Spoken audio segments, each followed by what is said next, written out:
Convidado, o empresário Ricardo Semler, que não só investe na área financeiramente, mas com ideias. Ideias de gestão que já o fizeram virar a própria mesa e a forma de conduzir seus negócios, sua vida e a vida de muitos brasileirinhos.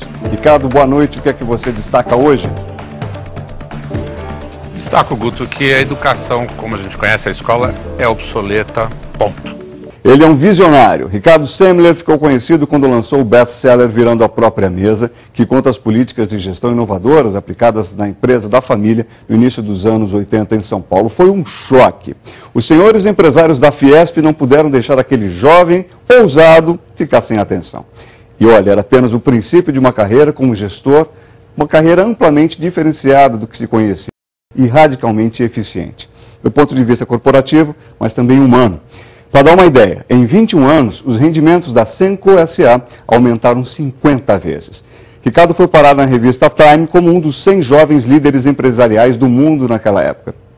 Nos anos 90, figurou no Wall Street Journal e em publicações do Fórum Econômico Mundial, só para começar.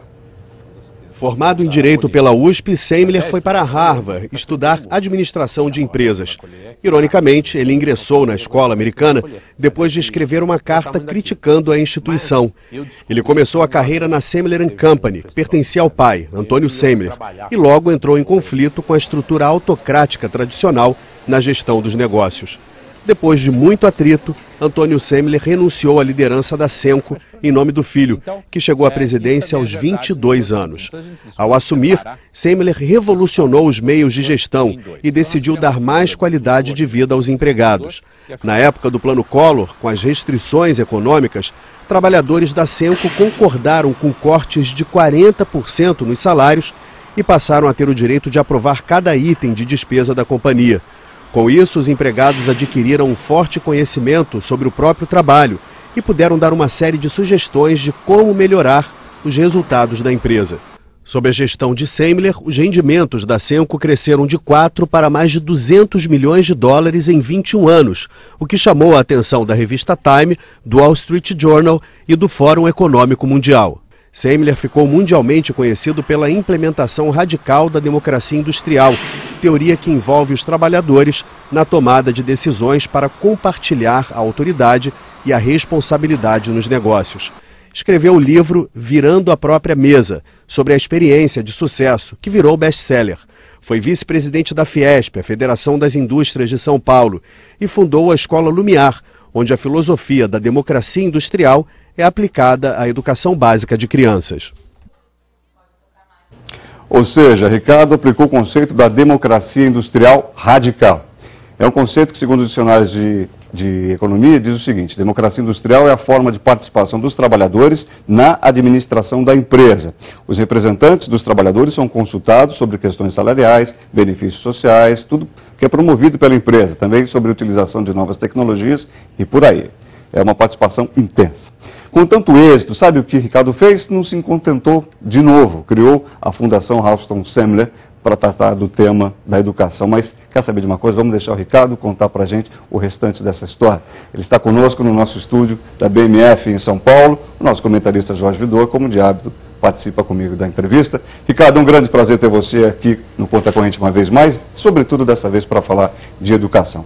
Olha, que eu já fiz uma introdução aqui à sua participação, eu acho que ela até foi bastante ampla do ponto de vista aqui do espaço do texto, mas tem muito mais conteúdo que eu quero que você nos conte. Sobretudo, que você nos relate o seu interesse, o interesse do empresário que mudou a forma de gerenciar as suas empresas, mas que, sobretudo, focou a sua atividade também na educação. Como é que se deu isso, Ricardo?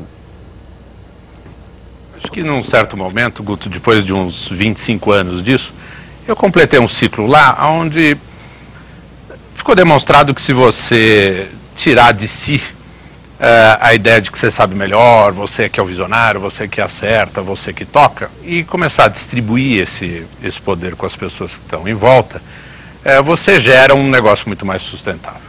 Ponto. Isso aconteceu, 25 anos depois a empresa está aí, super bem, e não precisa mais de mim. Eu, inclusive, já tinha feito um programa lá que chamava Avaliação por Subordinados, onde não tem nenhum líder lá na empresa que não seja escolhido pelos seus futuros subordinados e depois avaliado a cada 6 meses anonimamente para saber se deve continuar. E eu tinha me comprometido que se minha pontuação caísse abaixo de 80, eu me afastaria. De fato, caiu para 72 num certo momento. Eu falei, bom, vou para casa e apareço lá como acionista.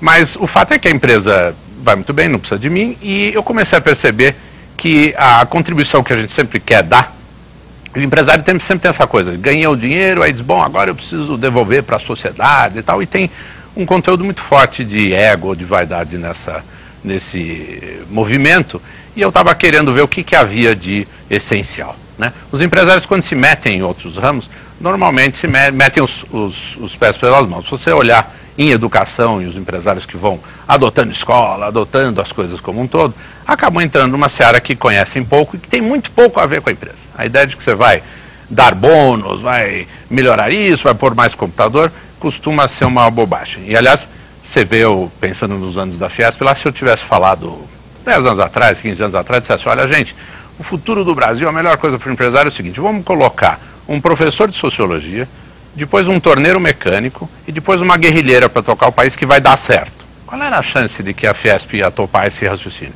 A gente não entende dessas coisas, mas eu fiquei com uma intriga que era como é que as pessoas estão chegando para a nossa empresa e dizendo o que eu vou ser daqui a 5 anos, qual é a minha carreira, como é que eu me visto, como é que eu me comporto, o que eu faço, manda aí o que eu preciso fazer. E ficou claro que a educação traz essas pessoas já submissas para a sociedade e só perguntando o que é que tem que fazer. E é isso que eu quis começar a cutucar e dizer, deve ter um jeito da gente desenhar isso do zero.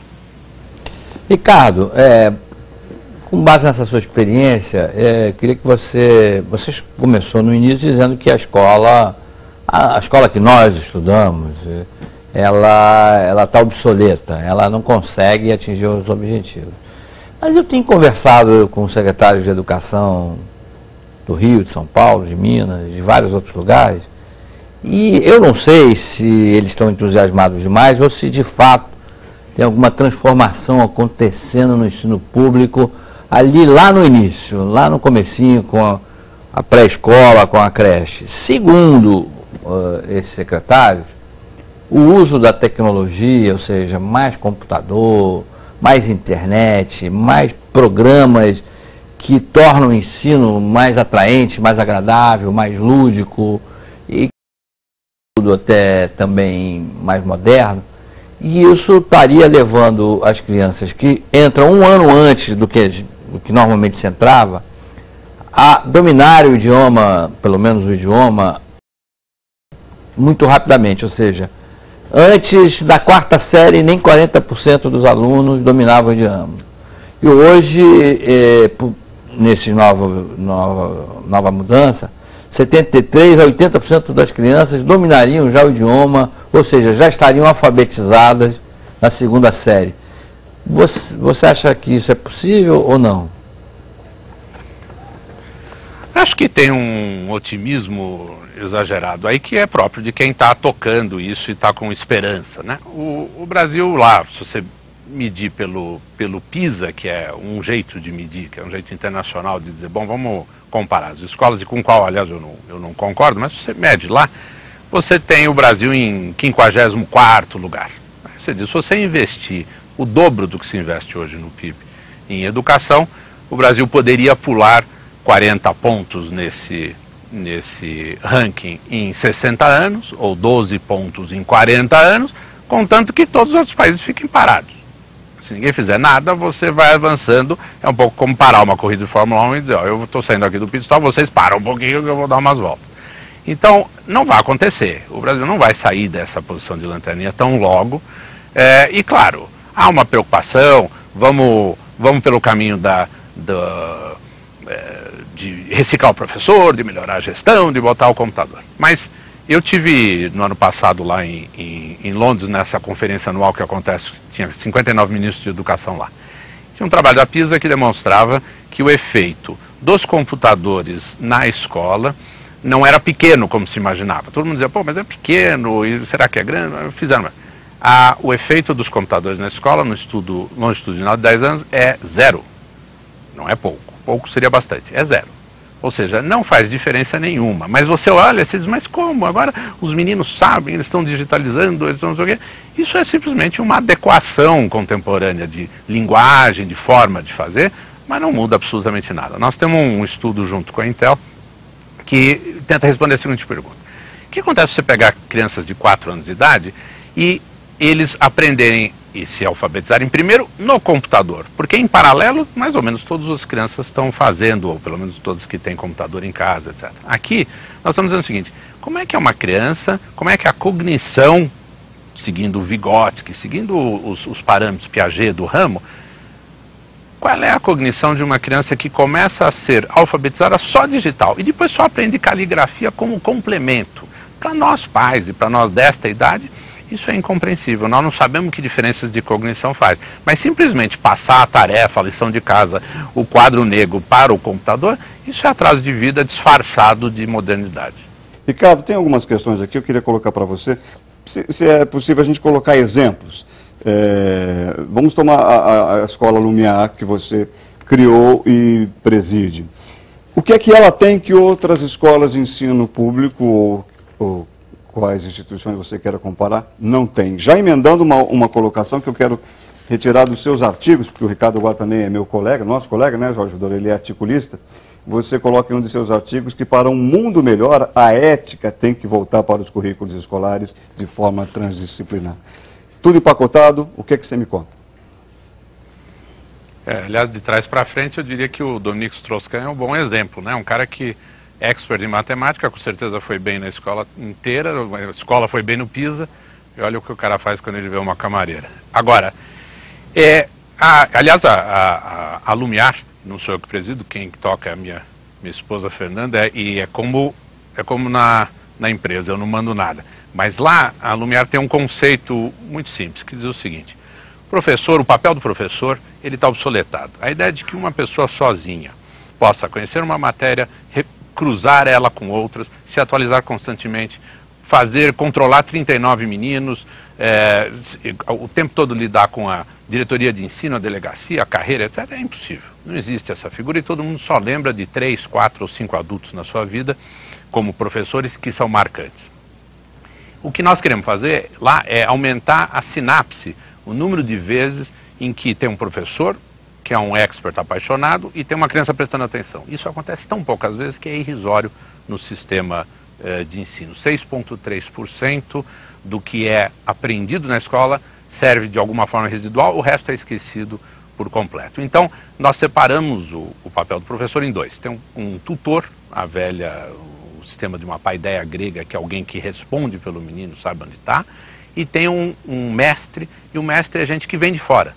É aposentado, é recém-formado, etc., que vem à escola e tem uma paixão. Se é violino, é partitura. Se é partitura, é matemática. Então, a segunda coisa que a gente faz é, além de trazer gente de fora para fazer isso, a escola está sempre em ebulição, a gente desfaz as disciplinas tradicionais. A ideia de que você vai fazer biologia, aprender isto, depois ameba, depois isso, matemática, depois trigonometria, seno e cosseno, é uma estupidez sem tamanho. Isso é resultado, vamos dizer, do mundo fordiano, que agora vai fazer 100 anos, e um sistema absolutamente ultrapassado. Então, não tem ninguém que consiga fazer uma referência cruzada entre biologia e história, ninguém que te diga hoje o que acontecia no Ocidente durante a dinastia Ming. É uma coisa completamente perdida e esquizofrênica como currículo. Então, o que a gente tenta fazer é fazer com que este papel seja dividido e que se faça o estudo, o projeto em torno do quê? De montar uma bicicleta, de entender a Copa do Mundo, por que dá cãibra num jogador que joga o dia inteiro, e aí você tem aula de Química e Biologia, mas dentro do projeto Copa do Mundo, e parar com essa loucura que é essa tentativa de passar milhões de meninos pelo sistema escolar, dar uma nota para eles e dizer que está pronto para a vida. O nosso Boa Noite em companhia de Ricardo Semler. Um tema, uma palavra. A escola precisa mudar, a cabeça precisa mudar, e o Brasil vai começar a prestar atenção para isso. Ricardo, é sempre um prazer, sempre importante tê-lo com a gente. Volte outras vezes. Muito obrigado.